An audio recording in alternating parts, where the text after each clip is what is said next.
As for the hadith, the other criticism about the hadith, Ibn Kathir says that the Ihya is a great book. He was a student of Ibn Taymiyyah. He said it was a great book, one of the most extraordinary books. And he mentions the weakness of the hadith in the book. And he said you'll find in there manakir, gharaib, and he says mawdu'at.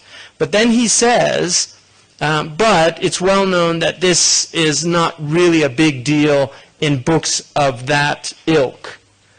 In other words, books of tarbiyah that aren't books of the ahkam, so to speak, like books of fiqh, the ulama are much easier. In the same way they're much easier in seerah. Seerah is the weakest form of knowledge in the Islamic tradition. There are many stories in the seerah that some of them don't even have isnad, but they're still told because they engender love in the heart for the Prophet ﷺ, and because they fill in the gaps of the seerah, and they are there, and they were transmitted, and they don't go against anything in the religion. So if a hadith goes against the religion, then clearly it's rejected. But if it's weak, and it's, I've likened it to a D or a C.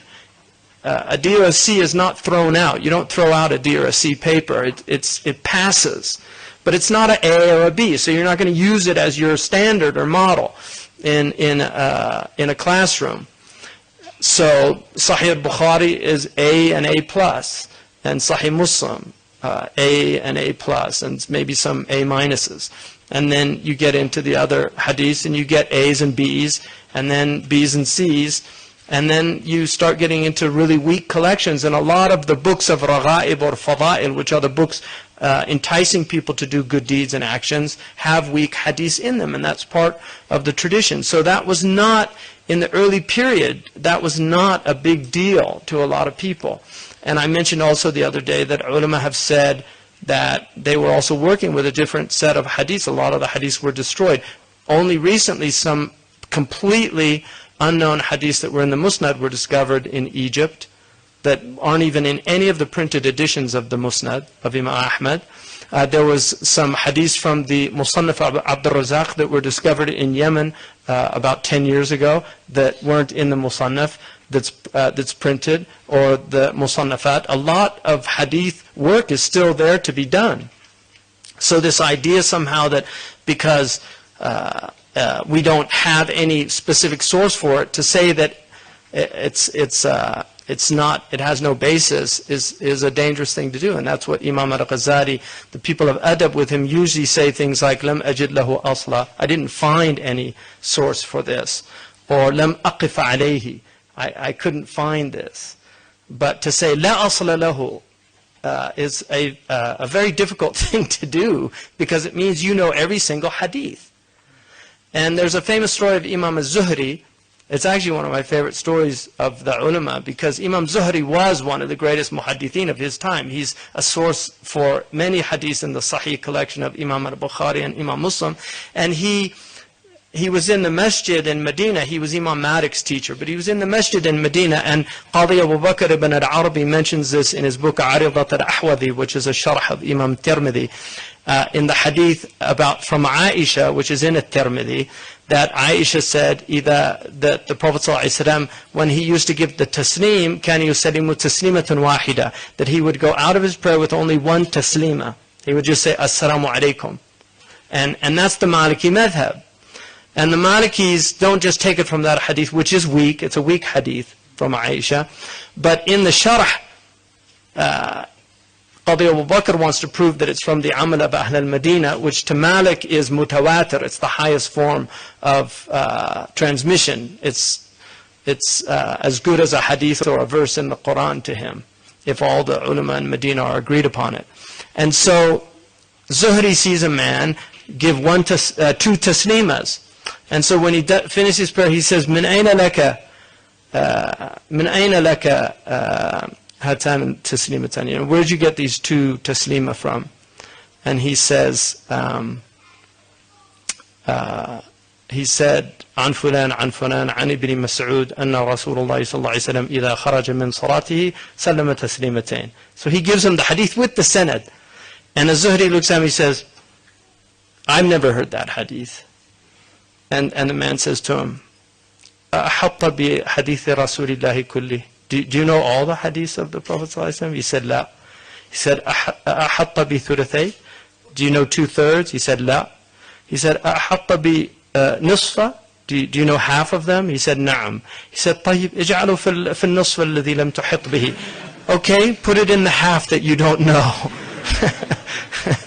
And the nice thing about that story is it said, ضحك الزهري. That Imam Zuhri laughed. So he himself was acknowledging that is the case. And Imam Malik, when Al-Mahdi wanted to يحمل الناس على الموطأ, he wanted to force the people to follow the Muwatta, and he said to Imam Malik, I want to make everybody, I'm going to write your book, copy it out, send it to all my governors, and force people to follow what's in it. And Imam Malik said, لا تفعل, don't do that, because the Sahaba تفرقوا في البلاد. They split, they went all over.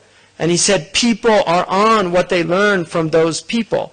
And so he said, أترك الناس على ما هم عليه. Leave people on what they're on. Because if you go trying to force people to do things that they don't know, and leave the things that they know, then you'll cause fitan.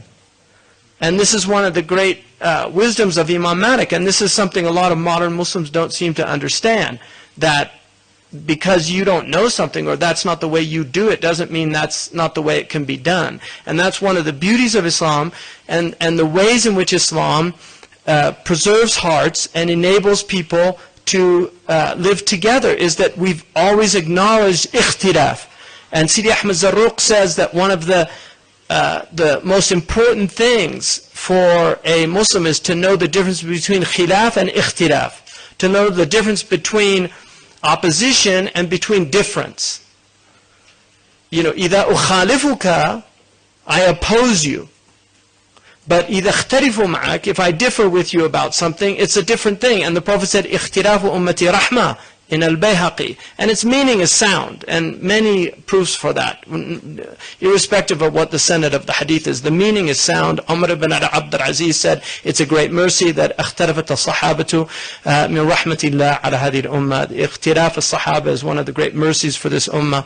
So the difference of opinion is very important to allow that. And that there's only one way of doing something is the worst thing that you can do to people. In fact, in the Maliki madhab, if people are following a qawl marjuh, but they've been on it for a long time and it becomes the amal, you don't correct it. You leave them on it. So, in other words, if you have a stronger proof, but they're following something, they've been doing it for a long time, but they have their proof for it, you don't try to force them to do what you think. You just leave them on it. And this is ma jara bihi al-amal, what the amal is.